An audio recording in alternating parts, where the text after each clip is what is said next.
ಓಂ ಶ್ರೀ ಗುರು ಬಸವಲಿಂಗಾಯ ನಮಃ. ಎಲ್ಲ ಶರಣ ಬಂಧುಗಳಿಗೂ ಭಕ್ತಿಪೂರ್ವಕವಾಗಿ ಶರಣಾರ್ಥಿಗಳು. ಇಂದು ನಾನು ಷಣ್ಮುಖ ಶಿವಯೋಗಿಗಳು ಬರೆದಂತಹ ಒಂದು ವಚನವನ್ನು ನಿಮ್ಮ ಮುಂದೆ ಇಡಲಿದ್ದೇನೆ. ಆ ವಚನವನ್ನು ಓದಿದಾಗ ನಮಗೆ ಹೆಂಗನ್ಸುತ್ತಪ್ಪ ಅಂದರೆ ಮೈ ಮನ ಪುಳಕಿತಗೊಳ್ಳುತ್ತೆ. ಬಸವ ಅಂದರೆ ಓಂಕಾರ, ಓಂಕಾರವೇ ಬಸವಣ್ಣ, ಆದಿಮೂಲದೊಡೆಯ ಬಸವಣ್ಣ. ಈ ವಚನ ಎಷ್ಟು ತುಂಬ ಅರ್ಥಪೂರ್ಣವಾಗಿದೆ ಅಂತ ಹೇಳ್ಬೋದು.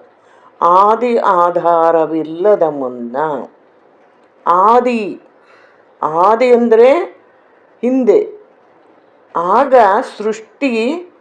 ಅಲ್ಲಿ ಸೃಷ್ಟಿ ರಚನೆ ಆಗಿರಲಿಲ್ಲ. ಆವಾಗ ಸೃಷ್ಟಿ ರಚನೆ ಆಗಿರದೇ ಇರ್ತಕ್ಕಂಥ ಸಮಯದಲ್ಲಿ ಬಸವ ಅಂತಕ್ಕಂಥದ್ದು ಆ ಪ್ರಣವಾಕ್ಷರ ಇತ್ತು. ಅದು ಇತ್ತು, ಇಲ್ಲದಂತೆ ಕಾಣದಂತೆ ಇತ್ತು. ಈ ಬ್ರಹ್ಮಾಂಡದಲ್ಲಿ ಸೃಷ್ಟಿಯಾದ ಮೇಲೆ ಏನಾದವು, ಸೂರ್ಯ ಚಂದ್ರ ಎಲ್ಲರೂ ಸಹ ಜಗತ್ತಿನಲ್ಲಿ ಹುಟ್ಟಿದಾಗ ಅಲ್ಲಿ ಏನಾಯಿತು, ಬಸವ ಎಂಬ ಅರಿವಿನ ಬೀಜ ಇತ್ತಂತೆ. ಆ ಬೀಜದಿಂದಲೇ ಲಿಂಗ ಮೊಳಕೆ ಹುಟ್ಟಿತ್ತು. ಅಂದರೆ ದೇವರ ಬಗ್ಗೆ ಯಾರಿಗೂ ಕಲ್ಪನೆಯೇ ಇರಲಿಲ್ಲ.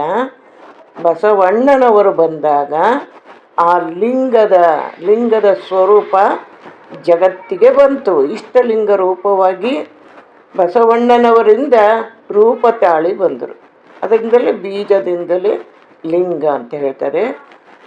ಅಲ್ಲಿ ಹೇಳ್ತಾರೆ, ಲಿಂಗವು ಬಸವಣ್ಣನವರ ಉದರದಲ್ಲಿ ಹುಟ್ಟಿತ್ತು ಅಂತಾರೆ. ಅಂದರೆ ಅಪ್ಪ ಬಸವಣ್ಣನವರ ಭಕ್ತಿಯೇ ಭಕ್ತಿ, ಬಸವಣ್ಣನವರ ಶಕ್ತಿಯೇ ಶಕ್ತಿ ಅಂತ ಹೇಳ್ತಿದ್ದಾರೆ.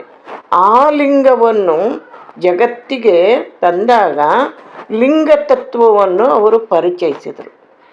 ಲಿಂಗ ತತ್ವವನ್ನು ಪರಿಚಯ ಮಾಡ್ತಾ ಹೋದರು. ಆಗ ಲಿಂಗ ತತ್ವದ ಶಾಖೆಗಳು ಎಲ್ಲ ಕಡೆನೂ ಹಬ್ಬಿದವು. ಒಂದು ಸಣ್ಣ ಬೀಜ ಹೇಗೆ ದೊಡ್ಡ ಮರವಾಗಿ ಬೆಳೆದು ಸಾವಿರಾರು ಕೊಂಬೆರೆಂಬೆಗಳನ್ನು ಬಿಡುತ್ತದೆಯೋ, ಹಾಗೆಯೇ ಅಪ್ಪ ಬಸವಣ್ಣನವರು ಈ ಜ್ಞಾನ ವೃಕ್ಷವು ಇಡೀ ಜಗತ್ತನ್ನೇ ಆವರಿಸಿದೆ.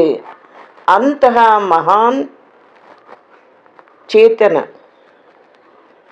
ಪರಮಾತ್ಮನ ಸ್ವರೂಪ ಯಾರಪ್ಪ ಅಂದರೆ ಗುರು ಬಸವಣ್ಣನವರ ಪಾದಗಳಿಗೆ ನಾನು ಶರಣಾಗಿ ನಾನು ದುಂಬಿಯಾಗ್ತೀನಿ.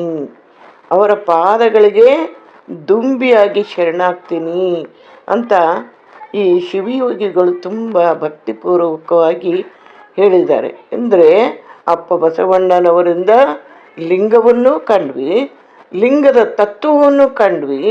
ಅದೆಲ್ಲವನ್ನು ಕಾಣುವುದಕ್ಕೆ ಮೂಲ ಕಾರಣ ಅಪ್ಪ ಬಸವಣ್ಣನವರು ಅಂತ ಹೇಳಿ ಇವರು ಈ ರೀತಿಯಲ್ಲಿ ಹೇಳ್ತಾ ಇದ್ದಾರೆ.